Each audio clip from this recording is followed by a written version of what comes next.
बिस्मिल्लाहिर्रहमानिर्रहीम। Dear students, अस्सलामु अलैकुम। आज हम क्लास 10 फिज़िक्स में न्यू यूनिट इंट्रोडक्टरी इलेक्ट्रॉनिक्स के बारे में पढ़ेंगे।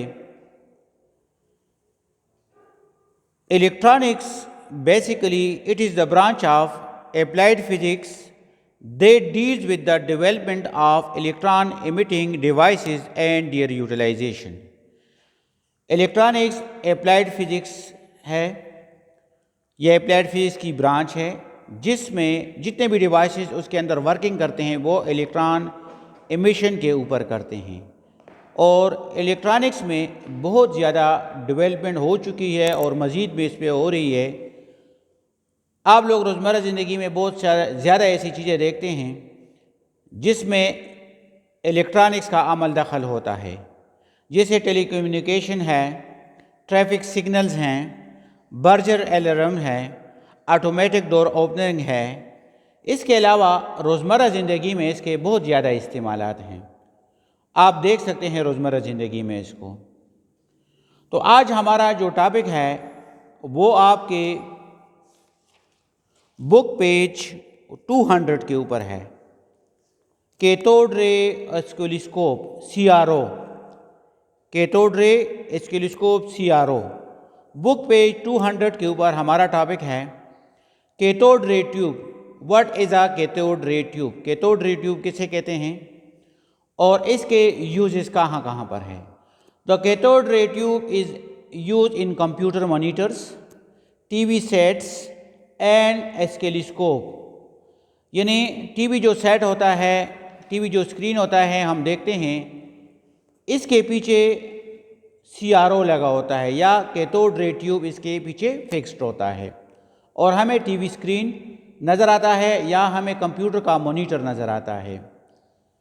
मेनली जो CRO होता है इसके 3 हिस्से होते हैं। CRO के मेन 3 पार्ट्स हैं।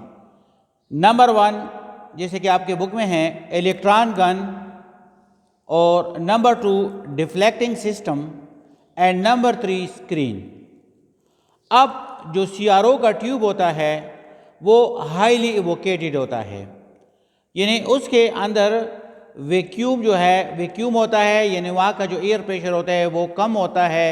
वो हाईली इवोकेटेड ग्लास ट्यूब होता है और इसके अंदर हम इलेक्ट्रॉन बीम को प्रोड्यूस करते हैं और वही इलेक्ट्रॉन बीम डिफ्लेक्टिंग सिस्टम में से गुजरता हुआ स्क्रीन के साथ हिट करते हैं और हमें कोई पिक्चर वगैरह जो है नज़र आता है। जैसा कि बेटा आप लोग देख रहे हैं अपने बुक के पेज 200 के ऊपर, ये डायग्राम जो आपको नज़र आ रहा है ये CRO का डायग्राम है, CRO का स्ट्रक्चर है और इसके मेन 3 हिस्से हैं CRO के। नंबर 1 इलेक्ट्रॉन गन, ये आप देख रहे हैं electron gun. Number 2 deflecting system, number 3 screen. Number 1 electron gun. Electron gun का ये पोर्शन काफ़ी अहम है। इसमें सबसे पहले अगर आप लोग देखें यहाँ पर फिलेमेंट लगा हुआ है, फिलेमेंट फिक्स किया हुआ है, फिलेमेंट लगा हुआ है। फिलेमेंट का काम ये होता है कि ये हमें इलेक्ट्रॉन, यानी इससे हम इलेक्ट्रॉन ले सकते हैं। फिलेमेंट से हम इलेक्ट्रॉन एमिशन, यहाँ पर चूँकि ये कंडक्टिंग मटेरियल होता है इसके अंदर फ्री इलेक्ट्रॉन्स होते हैं। जब इसको हम किसी वोल्टेज के साथ अप्लाई करते हैं तो वोल्टेज से अप्लाई करने के बाद ये हीट अप हो जाता है, ये गर्म हो जाता है। जब ये हीट अप हो जाता है तो यहाँ से इलेक्ट्रॉन जो है किसी ख़ास न्यूक्लियस के साथ फिर फिक्स्ड नहीं रहता, बल्कि वो इलेक्ट्रॉन जो है वो इंडिपेंडेंट हो जाता है और वो इलेक्ट्रॉन यहाँ पर बेंडिंग एनर्जी के थ्रू कनेक्टेड होता है। हम जब मज़ीद वोल्टेज देते हैं तो इस फिलेमेंट में से जो इलेक्ट्रॉन है वो निकल आते हैं, इलेक्ट्रॉन इजेक्ट हो जाते हैं। अब अगर मज़ीद इसको हम एनर्जी अप्लाइड वोल्टेज को अप्लाई करते हैं तो थर्मियोनिक एमिशन प्रोसेस के ज़रिए यहाँ से इलेक्ट्रॉन जो है उसकी एमिशन हो जाती है। थर्मियोनिक इमिशन एक ऐसा प्रोसेस होता है कि जिस इस प्रोसेस के ज़रिए हम इस फिलामेंट में से इलेक्ट्रॉन को इमिट करवा लेते हैं, इलेक्ट्रॉन को निकलवा देते हैं यहाँ से। अब जो यहाँ से इलेक्ट्रॉन निकालते हैं तो वो इलेक्ट्रॉन यहाँ पर जो इमिशन होती है वो इलेक्ट्रॉन इस कैथोड में से, यहाँ पे देखिए कैथोड जो है इस यहाँ पर कैथोड में से इसको पास करते हैं।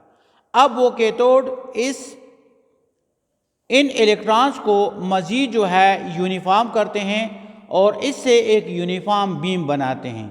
चूँकि इलेक्ट्रॉन के ऊपर भी नेगेटिव चार्ज है और यहाँ पर इसके ऊपर भी नेगेटिव चार्ज है, तो वो इन इलेक्ट्रॉन को यूनिफॉर्म कर देते हैं। चूँकि नेगेटिव चार्ज जो है उनके दरमियान रिपल्शन होती है, तो वो इलेक्ट्रॉन जो है वो यूनिफॉर्म हो जाते हैं।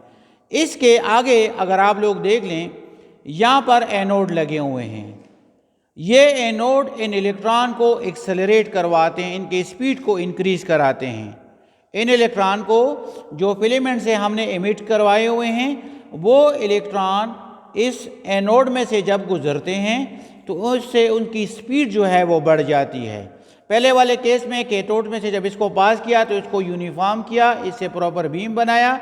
सेकंड केस में जब एनोड में से पास होते हैं तो इनकी स्पीड जो है वो इंक्रीज़ हो जाती है। अब जब इसकी स्पीड इंक्रीज हो जाती है, अब यहाँ पर इसका जो CRO इसका जो सेकंड पार्ट है, वो सेकंड पार्ट को हम डिफ्लेक्टिंग सिस्टम कहते हैं। डिफ्लेक्टिंग सिस्टम में हमारे पास दो किस्म के प्लेट्स लगे हुए हैं, एक हॉरिजॉन्टल प्लेट्स हैं और एक वर्टिकल प्लेट्स हैं। हॉरिजॉन्टल प्लेट्स और वर्टिकल प्लेट्स।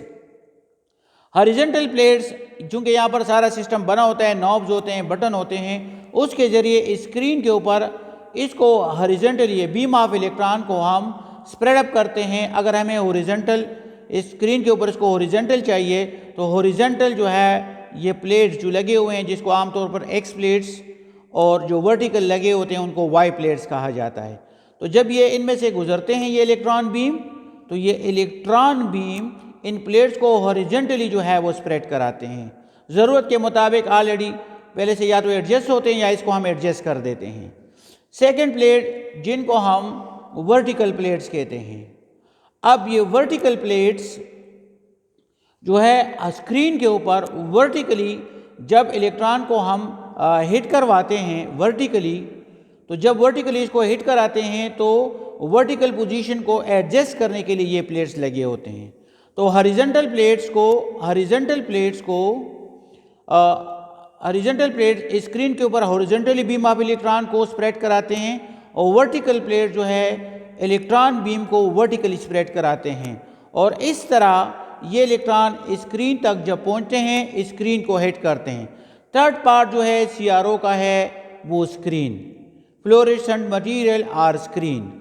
अब अगर ये हम देख लें फ्लोरेसेंट स्क्रीन और मटेरियल, CRO का तीसरा पार्ट जो कि मेन पार्ट है स्क्रीन आमतौर के ऊपर जिंक सल्फेट से बने होते हैं जिनको हम फास्फोर कहते हैं। जब ये इलेक्ट्रॉन फास्फोर के साथ टकराते हैं, स्क्रीन के साथ जब ये इलेक्ट्रॉन टकराते हैं फास्फोर के अंदर, तो फास्फोर के अंदर जो इलेक्ट्रॉन्स होते हैं वो एक्साइट हो जाते हैं। जब बीम ऑफ इलेक्ट्रॉन जो फिलामेंट से स्टार्ट हुए थे और स्क्रीन के साथ हिट करते हैं, स्क्रीन के साथ स्ट्राइक करते हैं, तो ये स्क्रीन आमतौर पे जिंक सल्फेट से बना होता है।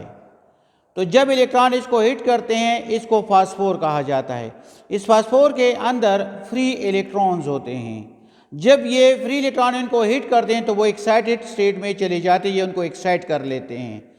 अब जब ये एक्साइटेड हो जाते हैं और ये इलेक्ट्रॉन एनर्जी को रिलीज़ करते हैं, तो जब ये इलेक्ट्रॉन एनर्जी को रिलीज़ करते हैं तो इस दौरान में विजिबल लाइट नज़र आता है। अब जो विजिबल लाइट नज़र आता है, ये फास्फोर जो होता है ये मुख्तलिफ़ किस्म के जो लाइट है, कलर है, उसको एमिट कराता है, red, blue and green. Red, blue and green ये तीन लाइट हैं। इन तीन लाइट्स की मदद से पिक्चर के यानी स्क्रीन के ऊपर जो पिक्चर बनता है वो इनकी मदद से बनता है। चूँकि ये 3 बेसिक कलर्स हैं, ये तीनों बेसिक कलर्स जब आपस में कंबाइन होते हैं तो इनसे मुख्तलिफ कलर्स बनते हैं और इस तरह हम CRO के स्क्रीन के ऊपर कोई इमेज वगैरह जो है वो हासिल कर लेते हैं। तो ये मेन प्रोसीजर था CRO के बारे में कि CRO के मेन 3 हिस्से हैं, electron gun, deflecting system and screen. और इस तरह कोई CRO जो है ऑपरेट करता है, ये कंप्यूटर के मॉनिटर्स में लगा होता है और टीवी जो स्क्रीन होता है और इसके पीछे जो सिस्टम होता है उसमें ये लगा हुआ होता है।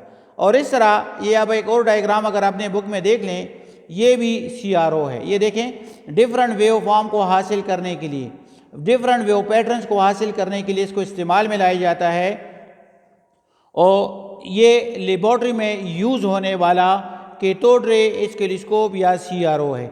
ये देखिए, इसकी मदद से मुख्तलिफ, अगर आप इस वेव फॉर्म को देख लें, इसका एक शेप है, इसका दूसरा, इसका तीसरा और इसका चौथा, तो ये मुख्तलिफ वेव फॉर्म को देखने के लिए भी CRO इस्तेमाल होता है। थैंक यू बेटा।